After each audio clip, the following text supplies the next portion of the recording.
twin suns of Telvar III rose over the domed skyline of the Galactic Academy, casting long silver shadows across the crystalline towers and floating lecture halls. Inside one of the Academy's oldest amphitheaters, excitement hummed like static electricity. Students from over 200 planetary systems had gathered that morning, not for a battle simulation, not for a biological dissection of hyper-evolving flora, but for something rarer and, some argued, more difficult. A mental trial designed to shatter egos and confirm brilliance.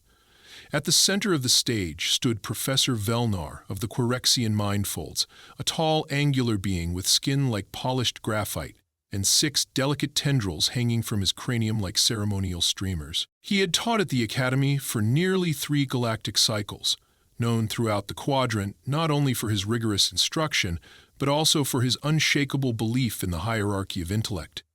For him, species with multi-layered brains, memory storage glands, and psychic neural pathways naturally stood at the top.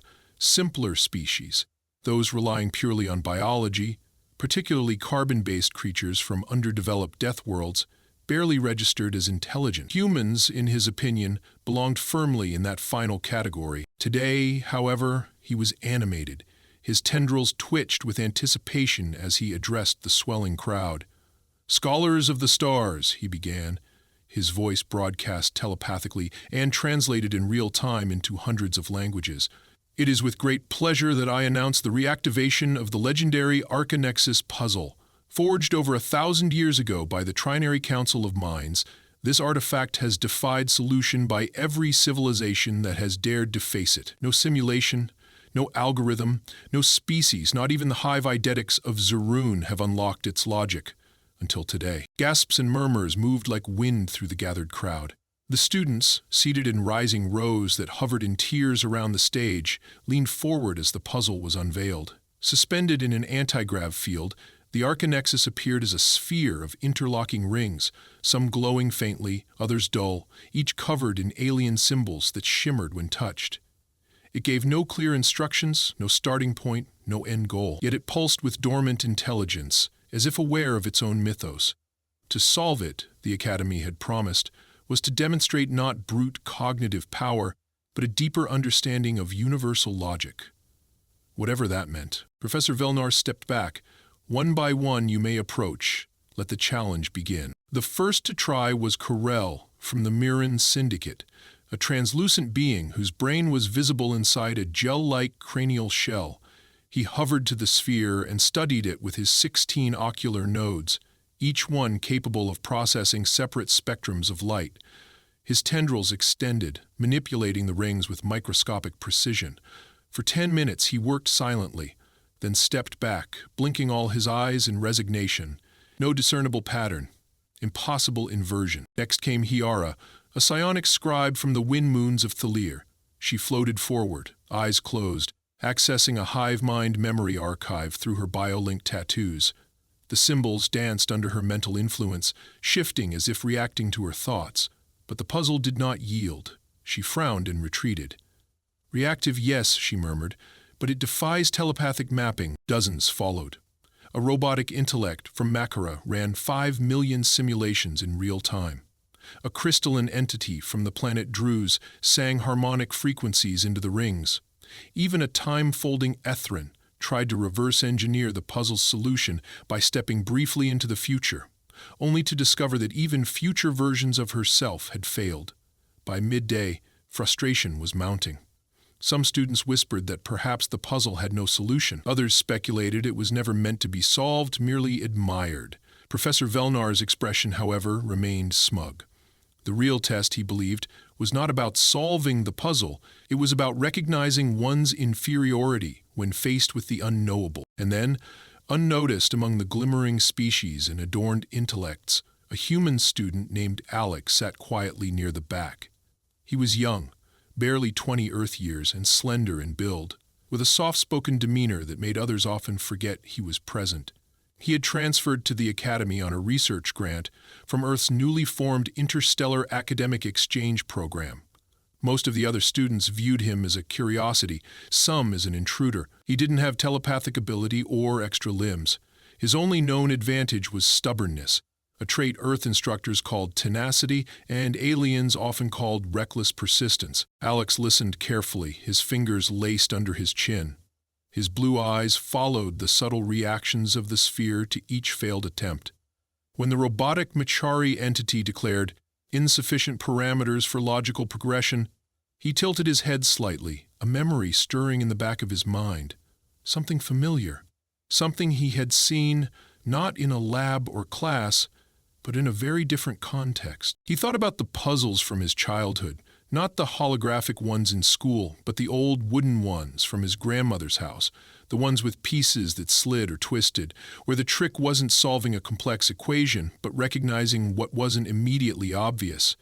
Those games didn't reward intelligence. They rewarded pattern recognition, patience, and sometimes playfulness. Professor Velnar was just about to call a recess when a quiet voice came from the back.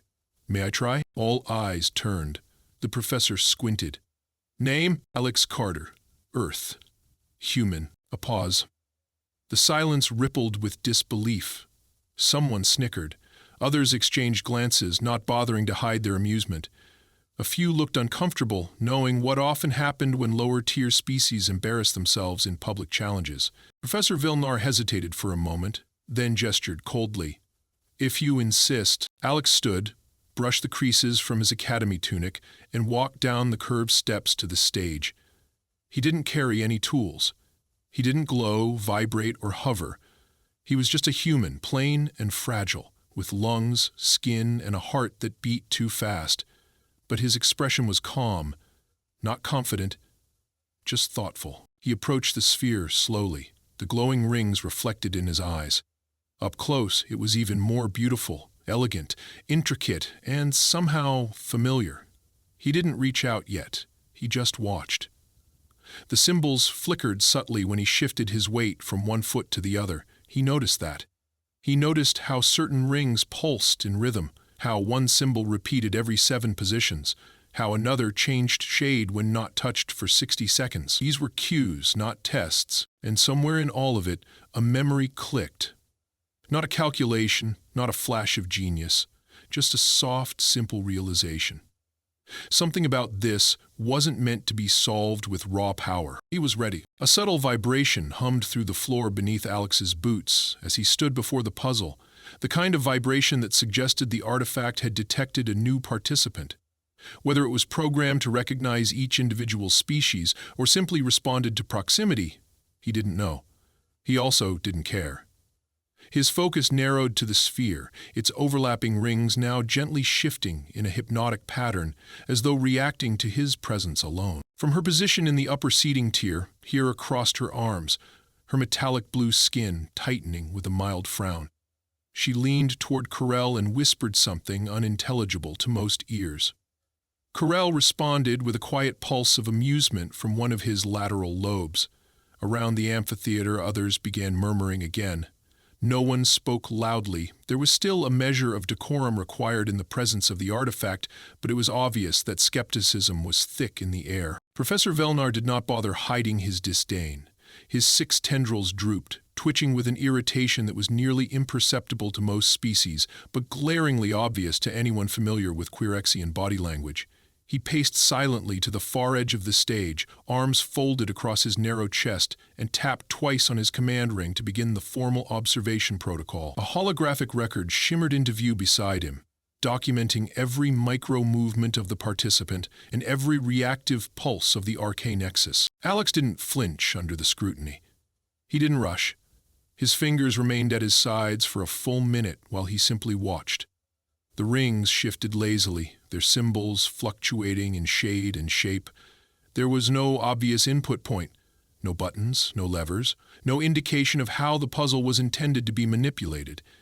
Yet Alex sensed that the rings responded to proximity, to motion, to pattern. He stepped slightly to his left. The topmost ring paused mid-rotation. He stepped back. It resumed. That confirmed his first theory. The rings were observationally reactive, not just to touch, but to behavior. He reached forward and allowed his fingers to hover an inch above the surface. No contact. The sphere emitted a soft chime, neither welcoming nor warning, just acknowledgement. He smiled faintly and lowered his hand, brushing the outermost ring with his index finger. The texture was smooth, warm, surprisingly warm, as if the sphere was alive. The ring rotated clockwise with a whispering click. A second ring responded in tandem, moving in the opposite direction. The lights across both rings dimmed briefly, then returned to their earlier glow. He paused again. This wasn't random. Every action was mirrored or echoed by another component. The key, he suspected, wasn't to dominate the puzzle, but to engage with it in rhythm. The next move was slower. He tapped 3 symbols in a row, not based on logic, but on a gut feeling. An instinct formed from years of playing tactile memory games with colored tiles and numbered knobs. The sphere pulsed softly, and one of the inner rings began to rotate independently. A quiet exhalation passed through the spectators. No one had triggered the inner rotation before. He didn't look at the crowd.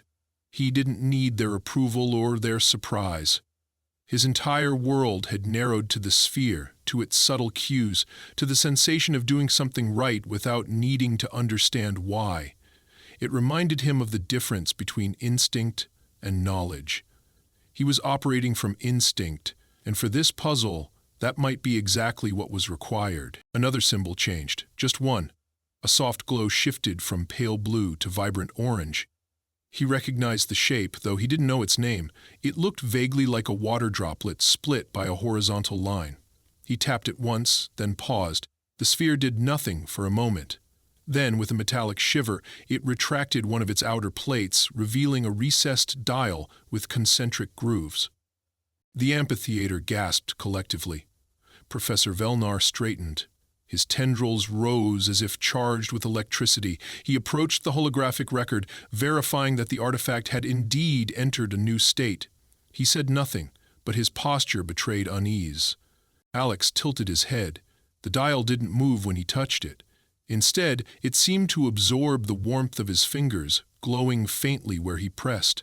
That made him curious. He tried touching it in the same order he remembered from a childhood memory. 3 touches in a triangle pattern. The dial clicked once. Then, to his surprise, an internal mechanism activated. The puzzle hummed and rearranged 3 outer rings, aligning them into a perfect arc, previously thought to be impossible by the Machari. Behind him, several students whispered furiously, trying to make sense of the changes. Some pulled up private holoscreens, running real-time simulations. None of them matched the sphere's current configuration. No predictive model had anticipated the change. Alex stepped back slightly, observing the new structure. It didn't look solved, not yet, but it looked cleaner, tidier, as if something hidden beneath had started to breathe. He didn't know what each symbol meant or what the end goal of the puzzle was supposed to be, but he was beginning to understand its personality. It wasn't designed for raw computation. It was built to resist overthinking. He stepped forward again and placed both hands gently on the sphere's surface. He didn't move anything, he just let his palms rest and waited. The puzzle responded with a low vibration that traveled up his arms and into his chest. A sensation not painful, but deeply unfamiliar. It felt like being recognized. For a moment he closed his eyes. Images, brief flashes, entered his mind. Not coherent pictures, but sensations. Warmth, cold, the sound of dripping water, the rhythm of a heartbeat. A game of tic-tac-toe played in the sand. He opened his eyes slowly. The sphere had stopped moving. He touched the dial again, not with his fingertips this time, but with the side of his palm. Another panel opened. This one smaller, hidden within a groove. A set of 12 symbols emerged and began rotating independently. He didn't try to stop them. He watched, and then he saw it. The symbols weren't letters or glyphs, they were instructions, but visual ones. Each represented a step in a process he'd unknowingly followed. The triangle, the mirror rotation, the sequence of touches. The puzzle had been watching him as much as he had been watching it. It had been learning him. Professor Velnar took an involuntary step forward. "That function has never been triggered," he said aloud, for the first time abandoning telepathy. His voice was hoarse, as though speaking in air had become foreign. Alex didn't reply. He was still deep in concentration. His hands hovered again, tracing an invisible path across the sphere's surface. He wasn't solving it, he was playing with it, and the puzzle was playing back. The amphitheater had gone still. All whispers, all murmurs had ceased. Every alien, every creature, every machine was watching. A human had brought the artifact to life, and no one knew what would happen next. The symbols on the rotating panel flickered faster, as if the puzzle were pulsing with anticipation. Alex kept his eyes locked on the shifting glyphs, feeling the same childlike excitement he used to feel when nearing the end of a complicated board game. But this wasn't a game. This was something ancient, far beyond his understanding, and yet it welcomed his touch like an old friend reunited after a lifetime apart. He didn't know exactly what had triggered the transformation, but he sensed a shift in intention. The puzzle had moved from defensive to cooperative. It had stopped testing and started teaching. Each ring, each symbol, each sound was now a part of a growing conversation, one without words, but rich in meaning. He leaned closer, watching for subtle clues, and noticed that one of the inner rings had stopped moving entirely. It hovered in place while the others flowed around it, creating a rhythm that reminded him of the solar system simulations he'd once watched at Earth's orbital museum. The ring wasn't stuck, it was waiting, positioned like a still moon in a system of rotating planets, a central anchor. Alex raised his right hand and touched one of the symbols nearest the motionless ring. The moment his skin made contact, a wave of warmth radiated outward, followed by a low, melodic hum that vibrated through the floor. Above the stage, a massive screen that had remained dark for most of the challenge suddenly came alive. The image that appeared wasn't data or diagrams. It was a projection of Alex's hand tracing the pattern across the ring. The students gasped. Professor Velnar flinched. "Impossible," the professor whispered under his breath. His tendrils snapped rigid, no longer swaying in idle displeasure. He turned to his assistant, a bulbous-eyed being named Dirash, and pointed toward the screen. "That is the puzzle's core interface. It has never responded to touch, never even acknowledged contact. It must be an error." Dirash tapped furiously at his console but found nothing. "It is not an error, Professor. The readings are clean. The sphere is synchronizing with him. It's behaving like a partner." Belnar narrowed his eyes. "No, that artifact is not capable of partnership." Down below, Alex heard none of it. His entire being was consumed by the slow unraveling of the sphere's intent. He touched a second symbol, this one shaped like a spiral intersected by a vertical line. The sphere responded by emitting a low chime, and the once motionless ring began to turn in the opposite direction of its neighbors. The result was a cascading reconfiguration, like gears sliding into alignment in a perfectly timed machine. Without meaning to, Alex exhaled sharply. The movements made sense. They were following the same logic as the childhood game he remembered. Tower rings, a puzzle that required moving discs of different sizes between 3 rods without ever placing a larger one atop a smaller. The principle was ancient, possibly thousands of years old, yet here it was, mirrored in the interface of an alien artifact forged by a species that hadn't even known humanity existed. He moved to the left side of the sphere and tapped a new series of symbols, mimicking the pattern he remembered from the game's solution. 1 tap, pause, rotate, 2 taps, reverse, wait. The puzzle answered in kind. The symbols rearranged themselves, not in random motion, but in what looked unmistakably like gratitude. He didn't question it. He simply continued. Above him, the projection expanded. It no longer showed only his hand. It now displayed the internal structure of the puzzle. Ring by ring, layer by layer, the sphere was unlocking its own blueprint. And it was doing so not through code or voice command, but through contact, rhythm, and intuition. Pearl leaned forward, his translucent head glistening with condensation. "He is not solving the puzzle," he muttered aloud. "He is communicating with it." Jera, ever more analytical, narrowed her eyes. "That means the puzzle was never meant to be solved. It was meant to be understood." Alex didn't know what the others were saying, nor did he care. The sphere was opening itself to him, like a flower in morning light. He had passed through some invisible gate, and now the artifact moved with him, responding not only to his touch, but to his intent. A central panel clicked open with a sound like air escaping from an ancient vault. Inside, a small glowing crystal rose on a pedestal. It pulsed slowly, its rhythm mirroring his heartbeat. As soon as he stepped closer, it projected a thin beam of light toward his forehead. He froze. His first instinct was to retreat, but something deeper told him not to move. The beam didn't hurt. It passed through him gently, like sunlight through water, and when it faded, a flood of understanding rushed into his mind. He saw not images, but memories. Alien memories, filtered through unfamiliar eyes.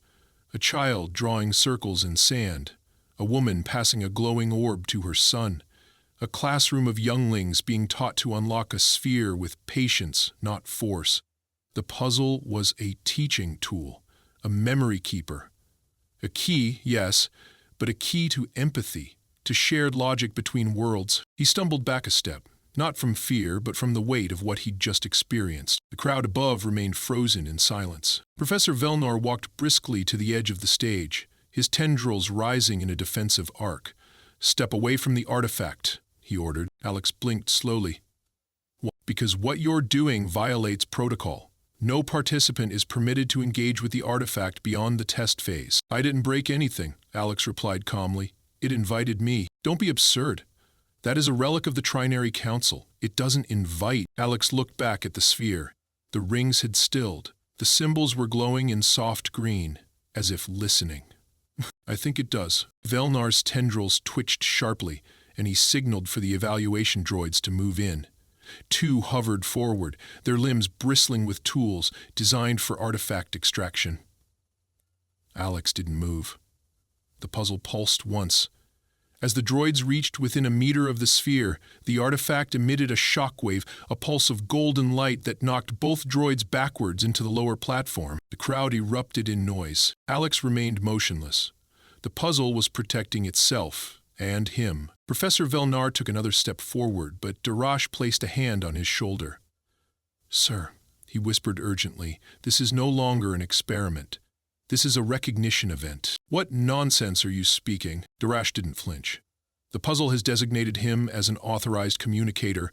It hasn't just acknowledged him, it's chosen him." Alex turned slowly. "What does that mean?" Darash met his eyes. "It means, Alex Carter of Earth, that you are the first being in 2,000 years to be granted access to its full sequence. And, possibly, the only one capable of finishing what the Trinary Council began." Alex's heart pounded in his chest. He looked at the sphere. The crystal inside rotated once, slowly. The symbols had stopped changing. The puzzle wasn't challenging him anymore. It was waiting for the final move. Alex stood perfectly still, the silence of the amphitheater pressing in around him like a dense fog. The sphere before him had ceased its motion, its glowing rings frozen in perfect symmetry, and the crystal at its core rotated with the slowness of a heartbeat in meditation. He was no longer solving a puzzle. He was engaged in something far more intimate, a shared moment between consciousnesses separated by time, species, and understanding. The artifact had reached out. Now it waited for his response. His pulse thudded quietly in his ears, but his hands didn't tremble. Whatever fear had lingered earlier had dissolved into something harder to define, a mix of awe, certainty, and weight. He wasn't just navigating a series of symbols. He was standing at the threshold of something ancient and deeply aware. It wasn't speaking in words or commands, but in rhythm, trust, and resonance. He stepped closer, close enough that the tips of his fingers hovered above the now opened panel. The 12 rotating symbols had stopped and aligned in a circle, forming a glowing halo around the pulsing crystal. Each symbol had subtly shifted color, and when he looked carefully, he saw they now matched the shades of different planetary atmospheres he had studied in galactic ecology class. Pale green for Mars, analogs deep violet for methane-rich worlds, golden red for temperate oxygen-carbon planets, like Earth. That last symbol sat at the 12 o'clock position. It glowed slightly brighter than the others, pulsing once every few seconds. Without hesitation, he touched it. The moment his finger met the surface, a sound emerged from within the sphere, Not mechanical, not harmonic, but something like a voice humming a lullaby remembered from an ancient dream. The sound echoed softly through the amphitheater, reverberating not in air but in bones, blood, and memory. For a brief instant, everyone in the chamber felt it. Not just heard it, felt it, as if the puzzle had pressed a hand gently against each of their minds. Alex closed his eyes. The sensation was overwhelming, but not painful. It washed over him in waves. Behind his eyelids, a cascade of shapes, flashes, and emotions flickered like heat lightning across his thoughts. He saw a circle being drawn in sand. He felt warmth in his palm from an invisible hand. He tasted salt water on his lips. Then everything stopped. He opened his eyes to find that the crystal was now floating a few inches above the surface. The artifact had shifted again. The rings began to fold inward, forming a new structure, one that resembled a flower folding in reverse, its petals wrapping tightly to protect something precious inside. The projection above expanded once more. This time it displayed not just internal schematics, but a network, lines stretching across star systems, connecting distant locations. A map, perhaps. A directory. Dozens of pulses lit up, scattered across the galaxy. Some blinked brightly, others dimmed and faded. A few remained constant, like beacons. Professor Velnar stepped forward, now visibly shaken. "That's not just a projection," he said aloud, more to himself than to anyone else. "That's a relay matrix. These aren't symbols, these are coordinates." Alex turned slowly toward him. "What does it connect to?" The professor's answer came only after a moment of visible hesitation. The Trinary Council didn't design the Arcanexus as a standalone object. According to fragments of ancient records, it was one of several, each placed in a different sector of the galaxy, each linked to others, a network of learning or warning. But no one has ever activated one fully. Until now. Alex looked back up at the display. One of the pulsing nodes blinked faster than the rest. A faint line connected it to the current location of the Academy, then extended outward toward a system listed only as D73 Omega. He recognized nothing about it, no familiar names, no navigational data, but the pulse was unmistakably calling him. "Is it a message?" he asked quietly. The artifact responded before anyone else could. A beam of soft light reached out from the floating crystal and connected to the floor beneath his feet. Symbols raced down the shaft of light and etched themselves into the stone.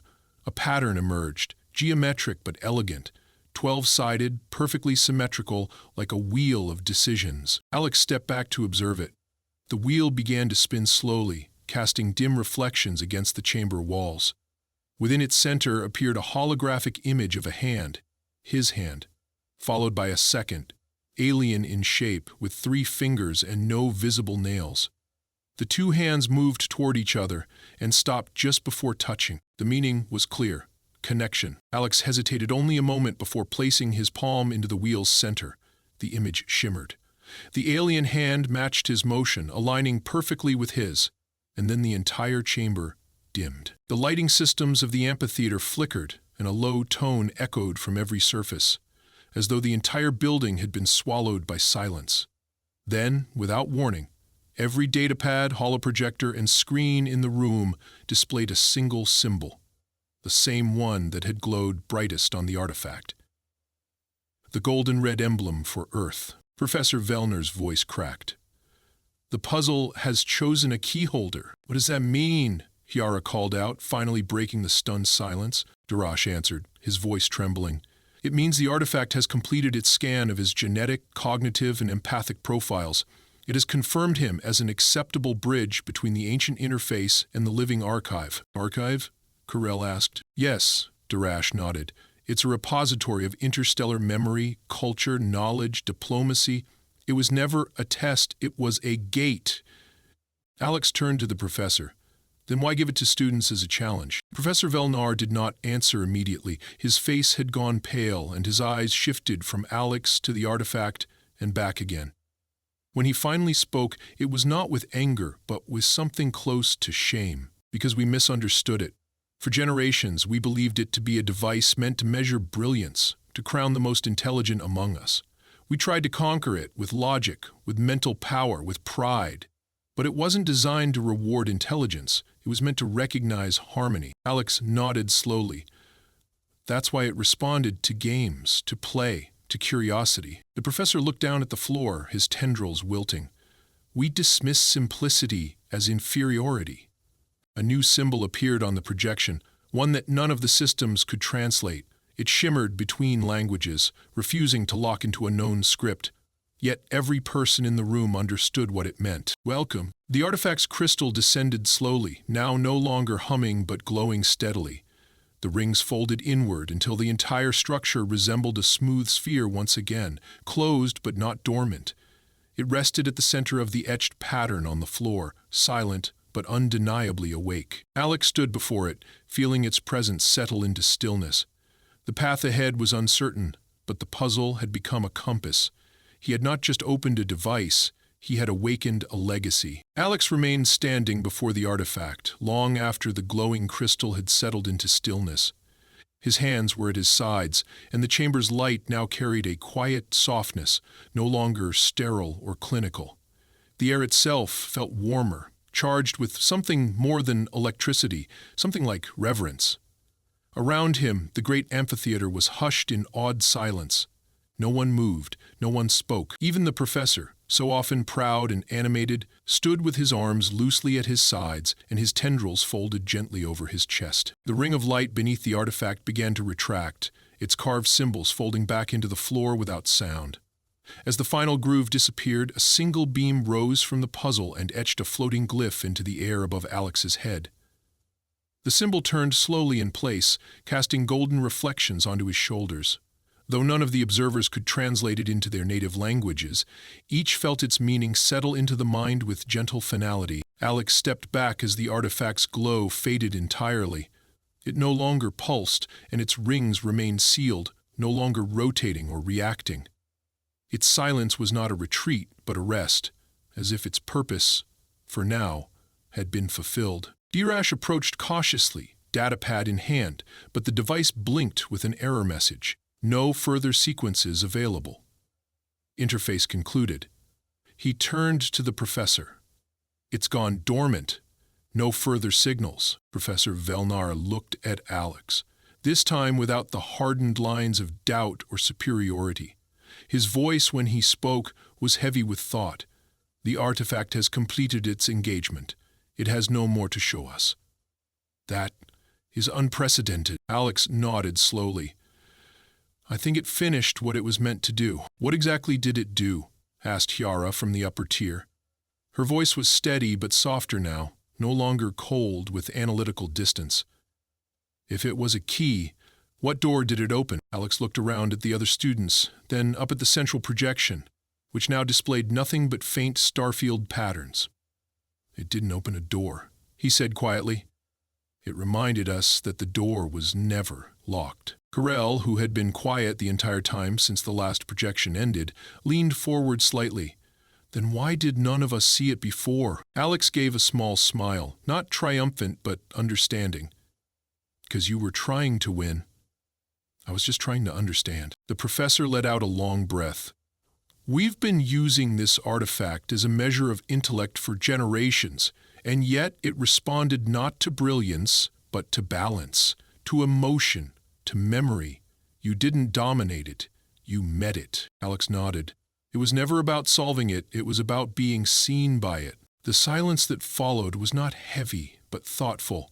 For the first time, the Galactic Academy had encountered an event that textbooks would not be able to explain with precision. It was not a moment that would be remembered for the calculations it produced, but for what it revealed about the limits of the very systems that had been worshipped for so long. Systems that prioritized complexity over clarity, abstraction over connection. Professor Velnar turned and addressed the chamber in full, his voice amplified across the stone. Let it be known that the Arcanexus artifact has completed its final sequence in response to the actions of student Alex Carter of Earth. Let it also be recorded that no prior engagement, not by Queerexians, nor psionics, nor Mechari, nor hive eididetics, yielded this result. He paused, then added with a hint of humility that surprised everyone present, Perhaps it is time we reconsider the metrics by which we measure intelligence. The statement, simple as it was, would ripple through academic institutions across the galaxy for years to come. Later that afternoon, long after the amphitheater had emptied, Alex walked slowly across the garden deck that overlooked the Academy's central spire. Birds from a dozen worlds chirped in the engineered trees, and sunlight passed in wide golden bands across the stone. He carried nothing with him, no data, no reward, no medal. What he had gained could not be weighed or displayed. It rested in the quiet certainty that he had shared a moment of truth with something immeasurably old and impossibly knowing. Dirash approached from behind, shoes tapping lightly against the polished floor. "The artifact left something for you," he said softly, handing Alex a small device no larger than a coin. Alex turned it over in his hand. It glowed faintly, then projected a miniature replica of the Arcanexus sphere into the air above his palm. The rings rotated slowly, not in challenge, but in memory. "It's a key signature," Dirash said. "You're now encoded into its core archive. That means if another device is ever activated, it will look for you, or your descendants." Alex stared at the projection, then closed his fingers gently around it. "Then I guess I'd better leave something worth finding." Dirash nodded. "The Council is already drafting a new category for the Academy's archives. They're calling it the Carter Principle." Alex raised an eyebrow. "Sounds grand." "It is," Dirash said. "It means not all truths are solved. Some must be felt." A quiet smile tugged at the corners of Alex's mouth. He stepped to the edge of the garden path and looked out across the Academy. Students were beginning to gather in clusters again, and already he saw the change, not in how they moved, but in how they looked at one another. Less competition, more curiosity. By the time the twin suns reached the edge of the horizon, Alex was seated beneath one of the glass-leaved trees, watching the projection of the arcane nexus spin gently above his hand. The galaxy would go on, as it always had. Species would continue to invent, to explore, to struggle and grow. But something subtle had shifted. A puzzle, once unsolvable, had become a conversation, and a human, once overlooked, had reminded the stars that understanding begins not with brilliance, but with the willingness to listen.